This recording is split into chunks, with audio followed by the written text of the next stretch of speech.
Hello guys! Sa muling pagbabalik ng Don TV!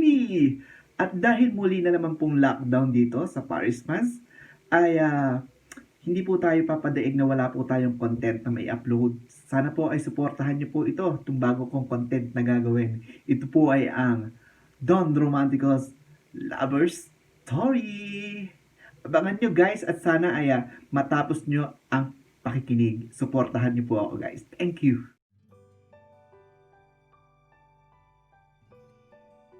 Magandang araw sa inyong lahat.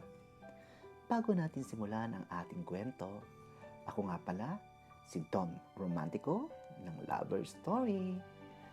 Maaari po kayo magbigay rin ng payo sa ating letter sender o kaya naman ay may gusto kayong ipa-shoutout sa mga taong mahal nyo sa buhay at maririnig nyo ito sa ulihan ng sulat na ating babasahin. Mga karomantiko, ang storyang ito ay binahagi sa atin ng ating isang kaibigan na itago na lang natin sa pangalang Gio. Ako po si Gio, 21 years old. Sa edad kong ito ay nag-aaral pa ako sa kolehiyo dito sa Manila. Dahil ako ang panganay sa 4 na magkakapatid, kaya natutunan kong magbanat ng buto sa mura kong edad. At para ding makatulong sa aking mga magulang at matugunan ang aking pag-aaral. Trabaho sa araw at aral sa gabi. Dahil Kuya Don, laki ako sa probinsya, asit iyahin lang sa Manila ako nakikitira sa kapatid na lalaki ng aking nanay. Pero kahit doon ako nakatira, ay nagbibigay ako sa pagkain at sa anumang gastusin na makakatulong sa bahay. Minsan, hindi na ito kinukuha ng tiyahin ko at idadagdag na raw lang sa gastusin ko sa eskwela dahil sapat na yung may kasama raw sila sa bahay araw-araw. Isa lang ang anak ni Auntie na itago na lang natin sa pangalang Mariel. Dahil sa nag-iisa lang siyang anak na Auntie Teresa ko, kaya madali kong nakasundo ang pinsan ko na halos kasing eda rin ko lang din. Maagang nawalan ang kanyang papa na aking tiyuhin dahil sa isang aksidente sa barko. Pero bago mangyari ang trahedyang iyon, nakapagpunta siya ng mga apartment at nakabili ng 5 taxi na siyang ikabubuhay ng pamilya ngayon. Maganda si Auntie Teresa, pero di na siya nag-asawa ulit at itinuon niya na lang ang oras niya sa negosyong naiwan ng kanyang asawa at sa pagpapalaki sa kanyang nag-iisang anak. Siguro kay Auntie Teresa niya nakuha ang ganda ng pinsong ko si Mariel. Maputi siya, palingkinitan ang pangatawan, at ang buhok ay makalampas balikat lamang. At lalong gumaganda ang kanyang ngiti sa maliit na dimple na nasa kanyang kaliwang pisngi.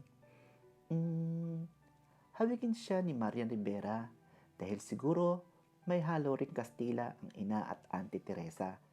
Kung iisipin nga Kuya Don, ay parang magkapatid kami. At isang iisipin naman ng iba ay parang mag-GF at BF kami dahil minsan napagkakamalaan kami magnobya. Hindi naman sa pagmamayabang Kuya Don. May pagmamayabang din naman ako. Matangkad, may maayos na pangangatawan, matangos na ilong, at medyo may magandang ngiti. Dahil sa nabiyayaan tayo ng 2 malalim na dimple, parang Alden Richard ba ang datingan? Dati, halos pareho.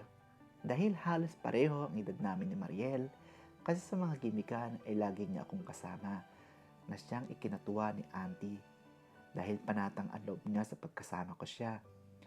May mga lalaki din nagpaparamdam na gusto siyang ligawan, subalit wala pa ito sa isipan ng aking pinsan. Di ko lang din alam kung nababago ba ang pagtingin niya sa akin bilang magpinsan. Nasabi ko ito dahil minsan may mga pinagsisilosan siya ng mga kaibigan kong pinakikilala sa kanya, pero pinabaliwala ko yun dahil nangingibabaw sa akin na magpinsan kami. Minsan, isang araw, may nag-imbita sa debut ng kanyang best friend classmate at mag-uusap sina Auntie at pinsan kong si Mariel. At narinig ko ang pangalan ko sa pag-uusap nila. Ay Gio, dumating ka na pala, sabi ni Auntie Teresa. Ganun naman talaga ang nakasanayan kong gawin pag may lakad si Mariel. na ako ang kasama niya. Nagkatingin ng kami ni Mariel, sulyap na may pilyong ngiti sa kanyang labi. O siya, iwan ko na kayo dyan at kumain ka na, Gio, at may gagawin lang ako sa itaas, sabi ng aking Auntie Teresa. Dahil siguro nga di na kami bata pa, kaya nagkakaroon din ako ng lihim na paghanga sa aking pinsan. Uy Kas, pinaiksing salitang kasi ni Mariel. Yun ang nakasanayan niyang tawag sa akin halos sa loob ng mahigit na 4 na taong pagtigil ko sa kanila. Uy ano na, ang masuyong sambit ni Mariel na may halong paglalambing. Samahan mo ako ha, sabay akbay na may paktakip sa aking balikat at sapat na iyon upang makuryente ang aking buong katawan. Ano ba itong nararamdaman ko? Ang nasabi ko lang sa sarili ko. Ilang araw ang lumipas bago sa dibu ng kanyang best friend classmate na si Nika ay naghanda na ng isusuot si Mariel. 3 gown ang pinimilian niya.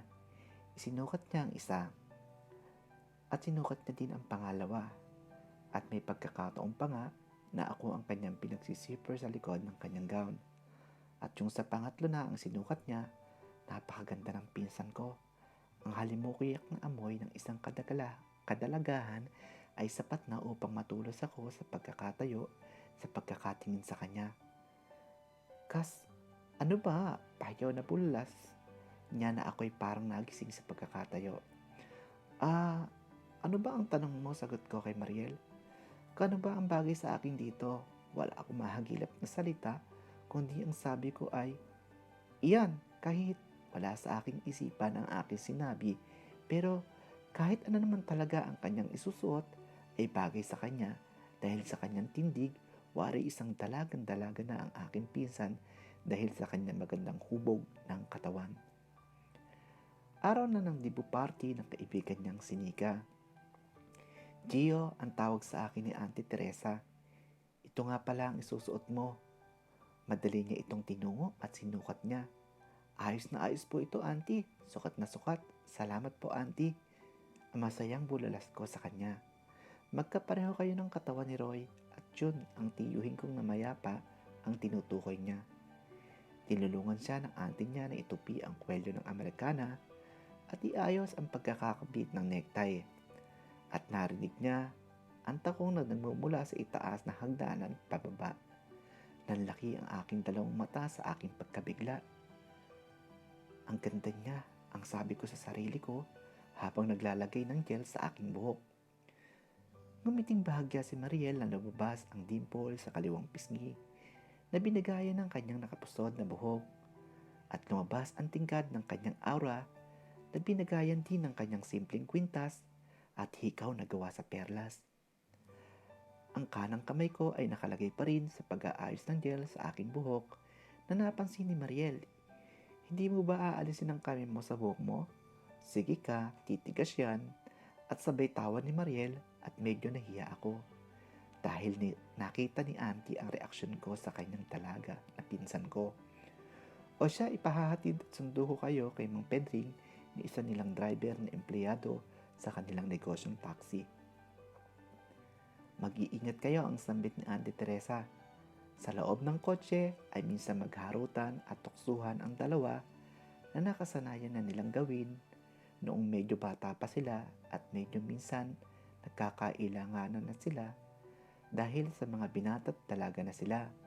Kaya paminsan-minsan na lang nagagawa iyon, kaya kung trip lang, pag-asaran, huwag kang makikipagkilala sa iba ha, Kas? Ang pabirong sabi ni Mariel. Tugon naman ni Gio, basta ba huwag kang makikipagsayaw sa iba? Dinilaan lang siya ni Mariel na animoy parang mga bata nag-aasaran. Pero sa loobin ni Gio ay ayaw niya talagang makipagsayaw ang pinsan sa iba. Lumipas ang ilang oras, program ng birthday celebrant ni Nika na halos ng kabataan doon ay masaya, may mga nakainom na, magulo, maingay, na kanina lamang ay parang nanonood ka ng isang napakagarbong kotilyon na ang mga nagsasayaw ay mga garbo ding kasuotan at disenteng mga kilos dahil sa mga kabataan at sanay na sa modernong sosyalan ay okay na at total tapos na ang program at napalitan na ito ng mga bagong tugtugin na kanta ng isang sikat na banda. Samantalang si Gio ay kausap ng isang grupo ng mga kaibigan ni Nika at kasama din si Mariel sa isang mesa, pero may ilang silya ang pagitan ng layo ni Gio. Lumapit si Nika kay Mariel at may kasama itong isang lalaki na vocalist pala ng banda na siyang kumakanta kanina. "Hi Mariel, this is my close friend Dave," pakilala ni Nika sa dalaga. "Hello Mariel," saad ni Dave. Sabay abot sa kanang kamay ng lalaki nagpakilala at tunghay na mukha ni Dave sa mukha ng dalaga at nagbeso sila. Hagip na hagip ni Gio ang tagpong iyon. Pero alam ni Mariel sa gilid ng kanyang mga mata ay huli niya ang reaksyon ni Gio na medyo nabigla sa ginawang move ng binatang bokalistang si Dave. Gusto niya itong pagsilosin dahil kanina pa siya nakikipag-usap sa isang bagong kakilalang kaibigan na ate ni Nika na si Lisette. Si Lisette ay bakasyonista lamang at nagtatrabaho sa Paris, France bilang isang nurse. Umuwi lamang ito para sa 18th birthday ng kanyang kapatid na si Nika. Napag-alaman ni Gio na matanda si Lisette ng 2 years sa kanya. Nakakarami na ng inom ng alak si Lisette, pero si Gio ay kontrolado niya ang kanyang pag-inom. Tawanan, kantsawan at ingay ng kanta ang naririnig sa lugar na iyon. Dahil sa dami ng nainom ni Lisette at pinaghalong pagod ay nagsuka ito at di sinasadyang masukahan ang kaliwang pantalon ni Gio. Kinuha ni Gio ang tissue upang mapunasan ang kanyang pantalon at maalalayan ang nalasing na si Lisette. Nagpasama si Lisette sa banyo at mabilis namang itong inilalayan ni Gio at na makapag-ugas din siya. Alalay niya si Lisette, hawak na sa baywang at ang kaliwang kamay ni Lisette ay nakaakbay sa kanyang kanang balikat. Habol ang tingin sa kanya ni Mariel hanggang sa pagpasok sa banyo. At paglabas nila ng banyo, hanap agad ni Gio ang pinsan niyang si Mariel wala sa kanyang kinuupuan kanina. Nagdilim ang paligid, nag-iba ang kanta sa dance floor at napalitan ng mga awiting love song. Tanging liwanag lang ng crystal ball sa gitna ng dance floor ang nagbibigay liwanag hanggang sa masulyapan niya ang kanyang pinsang si Mariel na kasayaw ang yundib na nagpakilala sa kanya kanina. Ang lakas ng kabog ng dibdib ni Gio na ngayon nakaupo na sila at kasama si Lisette. Kinakausap niya ng dalagang si Lisette pero wala ang atensyon niya doon. "Ano ba ang nararamdaman ko? Mali ito. Di dapat ganito," ang tanging ibulong niya sa kanyang sarili. Natapos ang mahabang kanta sa tantin niya, mga 2 beses na kanta sila sumayaw. Nagtatalo sa kanyang isipan kung ano ba ang napagkwentuhan ng dalawa. Pero ito pa rin siya nakaupo sa tabi ni Lisette. Napanay kwento, ngunit hindi siya interesado. Nakabalik na sa upuan si Mariel at Steve. "Dave, meet my cousin Gio," ang sabi ni Mariel. At malugod naman inabot ni Gio ang kamay ni Dave at sulyap na tingin sa kanyang pinsan na si Mariel. Natapos ang party at andun si Mang Pedring na nag-iintay sa kanila. Walang imikan sa loob ng kotse. Pakiramdaman sila kung sino ba ang babasag ng katahimikan. Hanggang sa tumunog ang cellphone ni Gio. Ayaw niya sana sagutin ang tawag dahil nakarehistro ang pangalan ni Lisette na naalala niya na nagbigayan sila ng number kanina. Padarag na sinarado ni Mariel ang pinto ng kotse na halatang naasar ito sa binatang pinsan na di namalayan nakarating na pala sila ng bahay. Kinabukasan, 10:00 ng umaga, nagising si Gio. Sa gawing kaliwa ng dinadaanan niyang pasilyo ay kwarto ni Mariel. Nasa tingin niya ay tulog pa ito. Naabutan niya ang kanyang Auntie Teresa sa baba ng bahay na mukhang may lakad. "Gio, mag-breakfast ka na, nakaluto na ako." Di pa pagising si Mariel? "Hindi po yata, Auntie," ang marahang sagot ko. "O siya, iwan ko muna kayo at mag-grocery ako. May pabibili ka ba?" ang tanong ni Auntie Teresa. "Ay wala po, Auntie, salamat po." "Sige, alis na ako. Gisingin mo na nga pala si Mariel at magsabay na kayo kumain," saad ni Auntie bago siya lumabas ng pintuan ng bahay. Kumuha ang binata ng baso para magkape, Ngunit dinalawan niya na yun para sa kanyang pinsan na bumababa sa hagdan ng bahay. Wala silang imikang dalawa na animo di sila magkakakilala sa bahay o nag-iintay lamang ang isa't isa na basagin ang katahimikan na nababalot sa hapagkainan. Habang kumukuha ng pagkain si Mariel sa kanyang plato, hawak niya ang cellphone niya at parang bising-busy ito sa kanyang ginagawa o sadyang ginawa niya lang iyon para makaiwas sa kanilang pag-uusap ng kanyang pinsan. Na makakuha siya ng pagkain sa kanyang pinggan na ang laman ay isang pirasong tasty, sunny side up egg, isang hotdog at kiabyak na hiwa ng mangga, ay mabilis na nang tinungo ang hagdan pabalik sa kanyang kwarto. Ang sakit pala ng ganito, Kuya Don. Ang dating masaya at asaran naming dalawa na halos ingay at tawanan sa buong kabahayan ay ngayon nabalot na ng katahimikan. Katahimikang tunog lamang ng ceiling fan sa tapat ng mesa, ang pag-ikot nito ang siyang mapapakinggan. Lumipas ang araw, linggo at buwan na nagdaan. Masasabi nating nagbago na ang lahat. Kung magkausap man kami, Kuya Don, ay mga simpleng tanong at sagot lamang. At kung ito ay pagkaharap namin ang aking Auntie Teresa, isang salita ay wala na kaming ugnayan ng aking pinsan si Mariel. Kuya Don, bagamat sa isang bahay lang kami nakatira, ang hirap pala ng ganito. Dapat din siguro ito ng aking auntie, pero di niya na ito pinansin dahil alam na pinatadalaga na kami at hindi na tulad ng dati mga bata pa. Nagtuloy-tuloy ang ugnayan namin, Lisette, kahit ilang buwan na siyang nakababalik sa Paris, France. Pero hinahagilap ko sa aking dibdib kung may puwang si Lisette sa aking puso. Pero mas nananatiling matimbang ang aking pinsang si Mariel. Wala naman akong balita na kung may nanliligaw na kay Mariel kahit nakatira kami sa iisang bahay lamang dahil wala namang pumapanhik ng ligaw dito o maliban na itinatago niya lang kay Auntie Teresa dahil ayaw niya itong magka-boyfriend hanggat di nakakatapos ng pag-aaral ang anak. Nagpatuloy ang mabutihan ni Gio at Lisette at nagsilbing hingahan niya ito sa kanyang mga problema at para makatakas din siya kung ano ang meron sa kanyang pinsan na nararamdaman niya. Nakatakdang magbakasyon si Lisette ngayong December na gustong makilala ang kanyang pamilya at makasama siya sa panahong titigil sa kanyang pagbabakasyon. Maraming gumugulo sa isipan ni Gio.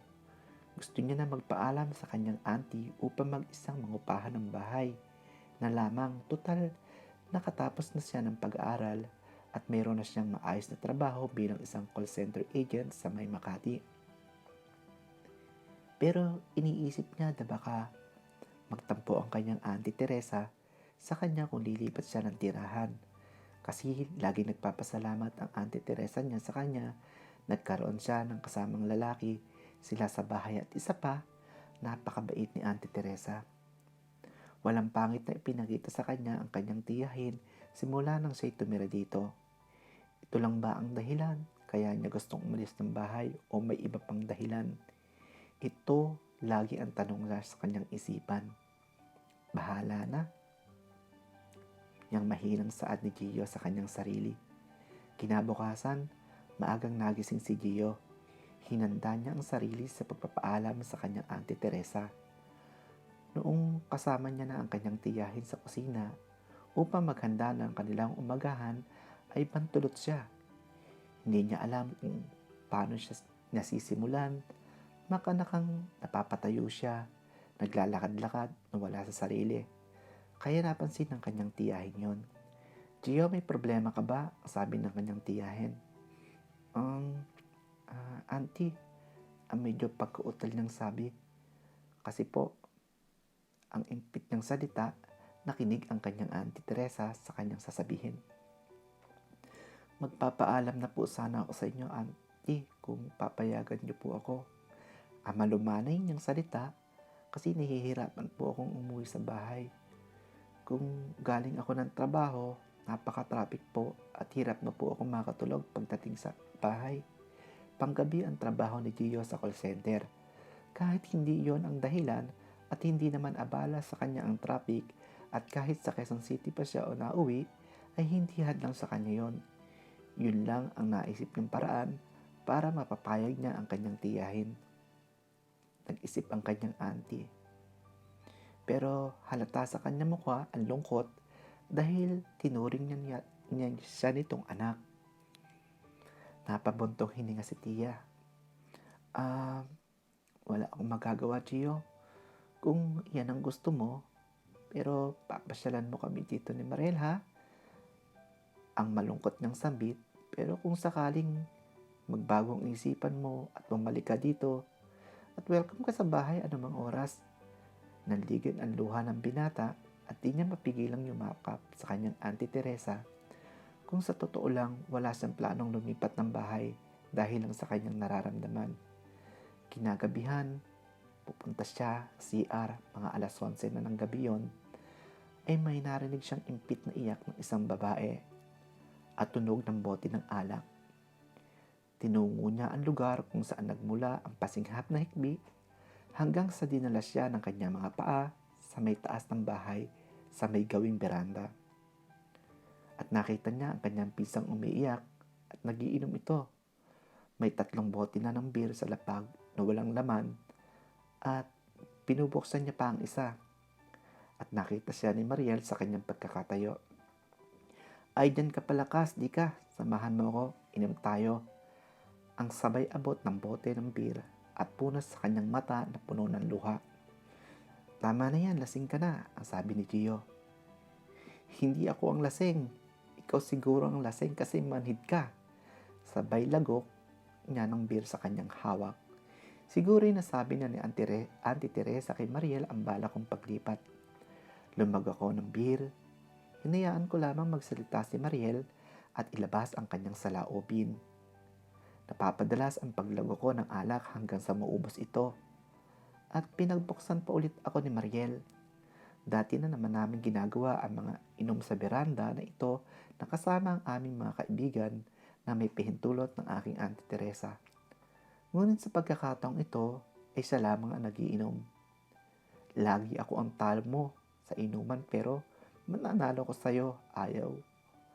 Ayaw ko na ako ang laging talunan, may laman ang sinabi ni Mariel at doon nagsimula ang kanyang mga sakit sa dibdib na nararamdaman. Alam ko kaya ka aalis ng bahay dahil magsasama na kayo ng liset na yon. Nagtaka siya at bakit niya nalaman iyon. Iyak, tawa si Mariel sa pagkakataong yon. Best friend ko ang kapatid niya. Sinasabi niya lahat sa akin. Ang sakit. Sa haba ng panahong daladala ko ito. Manhid ka kasi. Ang hiyaw na pangsinghap ni Mariel sa binatang si Gio. Sinawan niya si Mariel at baka marinig sila ng kanilang Auntie Teresa. Ngunit patuloy itong nagsalita. Nalaman ko na yung gabi lang yun, nagkakilala sila ni Dave at di niya binigay ang number niya dito kahit pilit na hinihingi sa kanya ng bukalistang si Dave. Pero ikaw, wala pa tayo sa bahay, tumawag na agad ang list na yan. At saad niya. Parang tinulo sa kandila si Gio sa kanyang pagkakatayo, sa kanyang mga narinig, pero gusto niya din sabihin sa dalaga ang kanyang nararamdaman sa kanya pero mali, kahit alam niya na mahal niya ito. Aktong tatayo si Mariel nang biglang nawalan ito ng balanse dahil sa dami ng kanyang nainom na mabilis naman na alalayan ito ni Gio. Pero di sapat ang bilis at lakas ng binata at nawalan siya ng balanse at kapwa sila natumba. Sa pagkakatumba nila ay yakap nila ang isa't isa at nailaliman siya ni Mariel. Nagkatitigan sila. Hindi niya mapigilang halikan si Mariel sa noo. At muling nagkatitigan sila. Sa pagkakayakap ng kanilang mga katawan ay masuyong hinalikan muli niya ang dalaga sa labi. Halik na banayad, nalasap niya ang luha ni Mariel na may halong pagmamahal at sapat na iyon na malaman din ng dalaga ang nararamdaman niya. Sa bawat halik na may hagod ng kanyang kamay at masuyong pagmamahal, kahit bawal, ngunit sidakta ng puso, ito'y nagiging tama sa isang taong nagmamahal. Kuya Don, gulong-gulo na ang aking isipan. Ano ba ang dapat kong gawin? ang manatili pa ba sa bahay ng aking Auntie Teresa o lumipat na lang ng tirahan at paghandaan ang pagdating ni Lisette na aking kasintahan. Sa gayong si Mariel pa rin ang aking mahal. Gumagalang, Gio. Salamat Gio sa iyong paglalahad at pagtitiwala sa iyong napakagandang kwentong ibinahagi mo sa ating mga listeners sa ating programang Don Romantico Lover Story. Gio, hindi mo nabanggit sa iyong liham na kung ikaw ay purong Katoliko.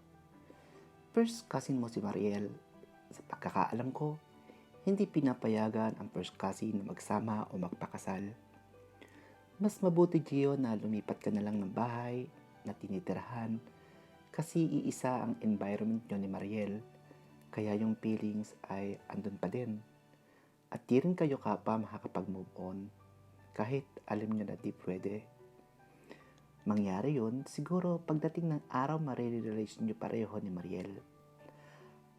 Ang mga pangyayaring ito ay magsisilbi na lang itong isang napakagandang karanasan sa buhay ng isang kabataan na minsan yung pinagdaanan. At sa kasintahan mong si Lisette, sa tingin ko naman sa kanya ay mahal na mahal kanya dahil bihira na ngayon sa babae na gustong makilala agad ang pamilya ng isang lalaki na kanyang nobyo. At sa tingin ko naman ay gusto mo din siya dahil di kayo aabot ng ilang buwan o taon na long distance relationship o LDR. Kailangan mo lang lumabas sa isang zone para lalo mag-grow ang pagmamahal mo kay Lisette. At ganon din kay Mariel dahil hanggang andun ka sa bahay nila ay di maaalis ang nararamdaman niya. Ikaw na ang mag-giveaway para sa future nyo ni Lisette at ganon din kay Mariel. Mga karomantiko, masarap magmahal. Ngunit may mga bagay tayo na dapat isinasaalang-alang para sa ating pamilya at sa ikabubuti ng ating mga mahal sa buhay. At sa mga nagpa-shoutout mga karomantiko ay sina Seni Abad and May Shapno ng Tansa, Cavite, Joan Estanque Cruz ng London, Canada, Glory Kamingay ng Dubai, Callevo family sa Ontario, Canada, at sa Deseo family sa Guam, USA. Salamat po at magandang araw sa inyong lahat.